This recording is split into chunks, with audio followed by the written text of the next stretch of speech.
नीति आयोग का वेबसाइट खोल लीजिए। देश का सबसे गरीब राज्य कौन? बिहार। देश का सबसे अशिक्षित राज्य कौन? बिहार। देश में सबसे ज्यादा बेरोजगारी कहां? बिहार में। सबसे ज्यादा पलायन कहां? बिहार में। सबसे कम किसानों की स्वनिधि राशि किसको कहां मिली? बिहार में। मनरेगा का यूटिलाइजेशन सबसे कम कहां हुआ? बिहार में। प्रधानमंत्री आवास योजना में सबसे कम घर कहां बने? बिहार में। अरे भाई, तुम तो अपनी सरकार की योजना को भी लागू नहीं कर रहे हो। मनरेगा में बिहार सरकार का यूटिलाइजेशन है 39%। अब प्रधानमंत्री आवास योजना में यूपी में बिहार के मुकाबले 10 गुना ज्यादा घर बन गया। किसानों को जो 6,000 रुपया मिलता है, 2,000 रुपया, उसमें पूरे देश में पर कैपिटा बेसिस पर सबसे कम किसानों को बिहार में मिल रहा है पैसा। क्यों? क्योंकि सरकार उसका बैंक और आधार कार्ड भी जमा नहीं करा पा रही है। तो कैबिनेट में क्या फैसला कर रहे हो?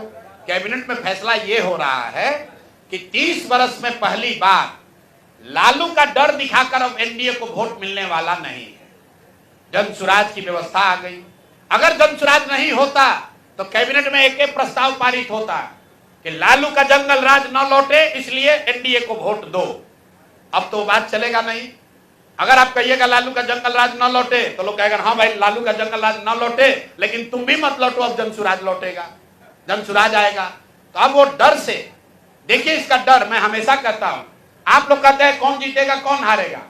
जनसुराज के होने से हम लोग का कोई विधायक नहीं, कोई मंत्री नहीं, हम लोग ना पक्ष में ना विपक्ष में, लेकिन जनसुराज का डर इतना है कि 20 वर्ष में जो वृद्धों का, दिव्यांगों का, विधवाओं का पेंशन 400 रुपया से बढ़कर 410 नहीं हुआ, वो एक ही बार में 1100 हो गया। कुछ लोग कह रहा है कि तेजस्वी यादव करने पर हुआ। चलिए मान लीजिए इस बात को, तो जरा तेजस्वी यादव से पूछिए कि भाई जब तुम्हारे माँ बाप थे यहाँ मुख्यमंत्री तब तो वृद्धों को 1 रुपया नहीं मिलता था, और इस 20 वर्ष में भी 3 वर्ष आप डिप्टी सीएम थे, उस समय 400 से बढ़ा के 450 काहे नहीं कर दिए?